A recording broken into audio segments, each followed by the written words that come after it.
ये बात उन दिनों की है जब बुद्धा मरवन में अपना समय व्यतीत कर रहे थे।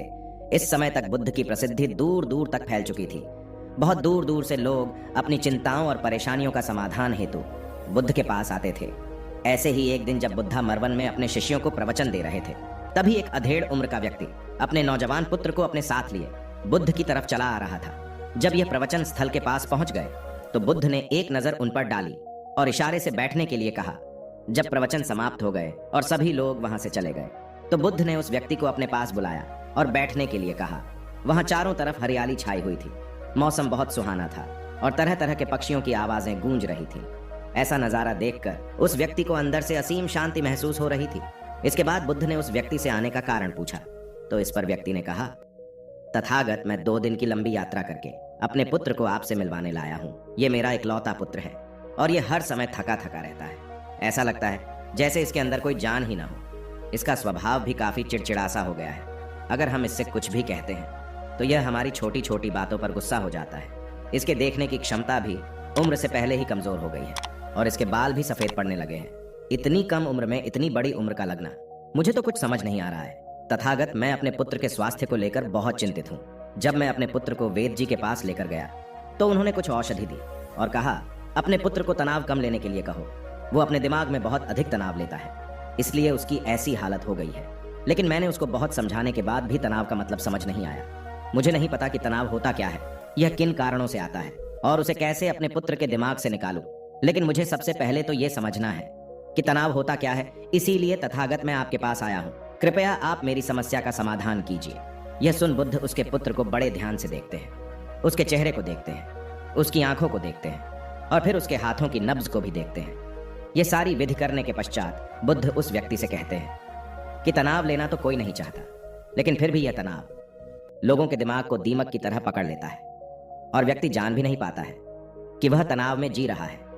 लेकिन अगर व्यक्ति तनाव के कारणों को अच्छे से समझ लेता है और तनाव के बारे में कोई ऐसा पैमाना बना लेता है जिससे वह जान सके कि वह कितने तनाव में है, तो वह इस समस्या का समाधान भी खोज सकता है।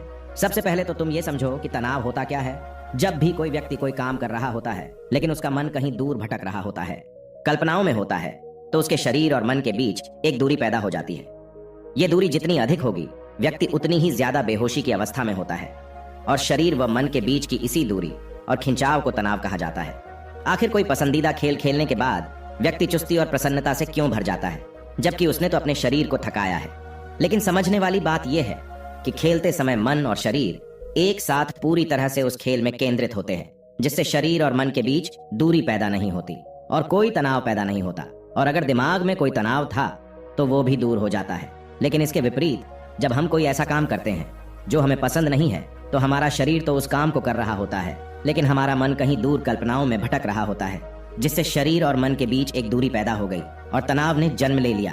इसीलिए व्यक्ति को एक समय पर सिर्फ एक ही काम करना चाहिए और अपने तन और मन की सारी शक्ति उसी एक काम पर लगा देनी चाहिए, जिससे व्यक्ति के अंदर तनाव पैदा ही ना हो। इसके बाद बुद्ध ने कहा, तनाव पैदा होने के मुख्य 8 कारण होते हैं और जिसने इन कारणों को समझ लिया वो जीवन भर तनाव मुक्त रह सकता है। मुख्य कारणों में सबसे पहला कारण है अति महत्वाकांक्षी होना। महत्वाकांक्षी होना अच्छी बात है, लेकिन क्या कभी आपने इस बात पर ध्यान दिया है कि इंसान के लक्ष्य कभी पूरे ही नहीं होते हैं।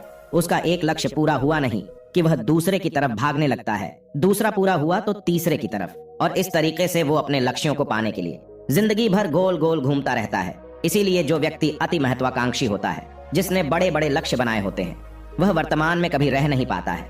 उसका मन सदैव भविष्य की योजनाएं बनाने में ही व्यस्त रहता है। उसका शरीर तो वर्तमान में रहता है, लेकिन मन भविष्य में ही रहता है, जिससे मन और शरीर के बीच दूरी पैदा हो जाती है और वह तनाव भरी जिंदगी जीने लगता है। बुद्ध के मुंह से यह बात सुन उस लड़के ने कहा, है बुद्ध, तो फिर इसका मतलब है कि हमें लक्ष्य नहीं बनाना चाहिए, क्योंकि लक्ष्य बनाना भी तो महत्वाकांक्षा ही है। इस पर बुद्ध ने कहा, जीवन में लक्ष्य बनाना कोई गलत बात नहीं है, लेकिन समस्या तब उत्पन्न होती है जब वो अपना पूरा ध्यान उस लक्ष्य से मिलने वाले परिणाम पर ही लगा देते हैं और उसके परिणाम की चिंता करते रहते हैं। व्यक्ति को वर्तमान में जीना आना चाहिए।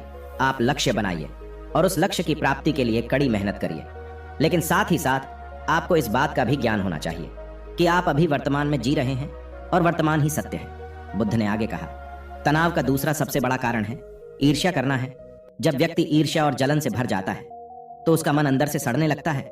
ईर्ष्या एक आंतरिक घाव है आंतरिक घाव यानी मन का घाव। व्यक्ति के शरीर का घाव तो भर सकता है, लेकिन मन का घाव कभी नहीं भर सकता। इसीलिए व्यक्ति को दूसरे की खुशी और तरक्की से कभी ईर्ष्या नहीं करनी चाहिए, क्योंकि ईर्ष्या तनाव का कारण है। इसके बाद बुद्ध ने तनाव का तीसरा कारण बताते हुए कहा कि आरुषिपूर्ण काम न करना, इससे भी मन में तनाव पैदा होता है। जो काम करना हमें पसंद ही नहीं है, जिस काम में हमारी रुचि ही नहीं है, उस काम में हमारा मन लग ही नहीं पाएगा। हमारा शरीर तो वहीं बैठा रहेगा, लेकिन हमारा मन कल्पनाओं की उड़ान भरेगा, जिससे शरीर और मन के बीच दूरी पैदा हो जाती है और व्यक्ति तनावग्रस्त हो जाता है। इसीलिए इंसान को हमेशा अपनी रुचि के अनुसार ही कार्य करना चाहिए। अगर व्यक्ति ने यह पता कर लिया कि उसे कौन सा काम करना पसंद है और वो उसी काम को अपने जीवन का लक्ष्य बना लेता है, तो फिर वो काम उसके लिए काम नहीं, बल्कि एक खेल बन जाता है। फिर बुद्ध ने कहा, तनाव का चौथा कारण होता है किसी दूसरे से अच्छा रखना। बुद्ध ने उस व्यक्ति की ओर इशारा करते हुए कहा, एक पिता होने के नाते तुम्हारी अपने पुत्र से बहुत सी अपेक्षाएं होगी कि तुम्हारा पुत्र एक बहुत ही कामयाब इंसान बने, तुम्हारा नाम रोशन करे, जैसा तुम चाहते हो उस तरह का जीवन जिए, तुम्हारी हर बात माने। लेकिन क्या आज तक कभी किसी की सारी अपेक्षाएं पूरी हुई है? जब भी कोई व्यक्ति किसी दूसरे से कोई अपेक्षा रखने लगता है, तो वो अनजाने में अपने लिए तनाव पैदा करने लगता है।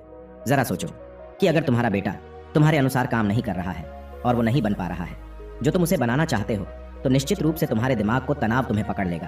तुम तनाव से भरा जीवन जीना शुरू कर दोगे और इस तनाव के बस में आकर तुम ऐसा व्यवहार करोगे, ऐसी बातें करोगे कि तुम्हारा अपने पुत्र के साथ संबंध और भी खराब होता चला जाएगा। इसीलिए व्यक्ति को जितना हो सके उतनी कम अपेक्षाएं दूसरों से रखनी चाहिए, और अगर पूरी तरह से तनाव मुक्त रहना है तो दूसरों से अपेक्षा रखना ही बंद कर दो। इसके बाद बुद्ध ने कहा कि शारीरिक कष्ट भी इंसान के तनाव का एक कारण होता है। जब व्यक्ति किसी शारीरिक पीड़ा से गुजर रहा होता है तो उसका पूरा ध्यान अपने उस शारीरिक दर्द पर होता है और वो पूरे दिन बस उसी के बारे में सोचता रहता है, जिससे उसका मन दुख के विचारों से भर जाता है और ऐसी स्थिति में व्यक्ति तनावग्रस्त रहने लगता है। यह सुन उस व्यक्ति ने कहा कि हे बुद्ध, शारीरिक दुख तो किसी भी व्यक्ति को हो सकता है, तो फिर क्या हुआ? व्यक्ति जीवन भर तनाव में ही जिएगा?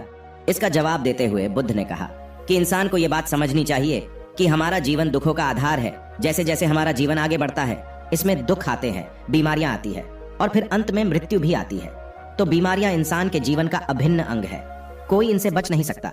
बस किसी किसी के जीवन में ये समय से पहले आ जाती है तो किसी के बाद में आती है। जब इंसान का मन इस बात को अच्छे से समझ लेगा तो फिर वह अपनी बीमारी के बारे में सोच सोच कर ज्यादा तनाव नहीं लेगा, क्योंकि यह हमारे जीवन का अभिन्न हिस्सा है और इसके लिए व्यक्ति को शारीरिक रूप से भी अभ्यास करते रहना चाहिए। अपने जीवन में व्यायाम और स्वस्थ जीवन शैली को भी जगह देनी चाहिए ताकि उसका शरीर लंबे समय तक निरोगी रहकर सही से काम कर सकें। तनाव का अगला कारण होता है अपनी योजनाओं को समझने के लिए समय न देना। कुछ लोगों के दिमाग में कोई विचार आया ही नहीं कि वो बिना सोचे समझे उस पर काम करना शुरू कर देते हैं, और जब उस काम में उन्हें असफलता मिलती है तो वह तनाव से भर जाते हैं, क्योंकि उन्होंने उस काम को शुरू करने से पहले उसके बारे में पूरी जानकारी इकट्ठा नहीं की थी। इंसान को कोई भी काम शुरू करने से पहले उसके अच्छे और बुरे परिणामों के बारे में ठीक से सोच विचार कर लेना चाहिए। इंसान को इस बारे में भी सोच लेना चाहिए कि अगर ये योजना सफल नहीं हुई तो फिर इसके बाद मैं क्या करूंगा। इसलिए व्यक्ति को अपनी योजनाओं को ठीक से समझने के लिए पूरा समय देना चाहिए, ताकि बाद में उस योजना की वजह से तनाव पैदा ना हो।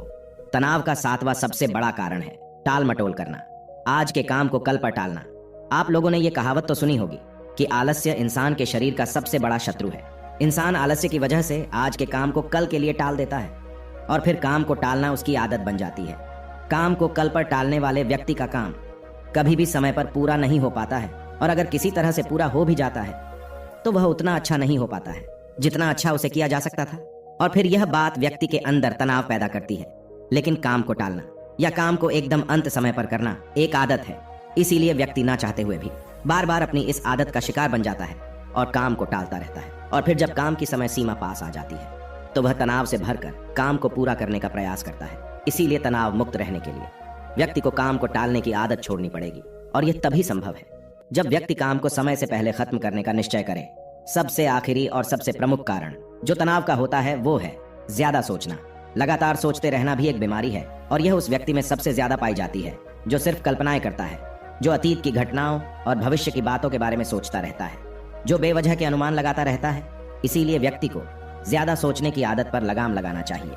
इसके लिए जितना हो सके खुद को काम में व्यस्त रखना चाहिए और हर दिन ध्यान का अभ्यास करने को अपने जीवन का हिस्सा बना लेना चाहिए। बुद्ध के मुंह से यह सारी बातें सुनकर उस व्यक्ति ने हाथ जोड़कर कहा, बुद्ध, मेरा पुत्र तो अभी मात्र 20 वर्ष का ही है और इसमें अभी इतनी समझ भी नहीं है कि यह आपकी बताई सारी बातों का एक साथ पालन कर सकें। आप कृपया करके तनाव मुक्त रहने का कोई आसान सा तरीका बता दें जिससे मेरा बेटा उसका अनुसरण भी कर सके और तनाव मुक्त भी रह सके। उस व्यक्ति की यह प्रार्थना सुन बुद्ध ने कुछ सोचते हुए जवाब दिया, अगर तुम इतनी सारी बातों का पालन नहीं कर सकते हैं तो इसके लिए एक बहुत ही आसान विधि है। तुम एक बार मैं एक काम को करने पर ध्यान लगाओ, जो भी काम कर रहे हो उस समय पर सिर्फ उसी काम को करो, सिर्फ उस पर ही अपना पूरा ध्यान लगाओ। और अगर तुम्हारा मन इधर उधर भटक जाता है तो जैसे ही तुम्हें याद आए उसे वापस फिर उसी काम में लगा दो। ये सबसे आसान और अच्छा तरीका है तनाव मुक्त रहने का।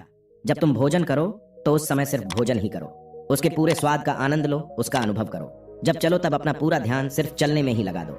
इससे तुम्हारा मन और तुम्हारा शरीर दोनों एक जगह पर केंद्रित रहेंगे, दोनों के बीच दूरी पैदा नहीं होगी जो कि तनाव का मुख्य कारण होती है। इसीलिए जहां तक संभव हो सके एक समय पर सिर्फ एक ही काम करने का प्रयास करें, वो भी पूरे ध्यान के साथ। दोस्तों, आशा करता हूं कि आपको इस कहानी से काफी कुछ सीखने को मिला होगा। धन्यवाद।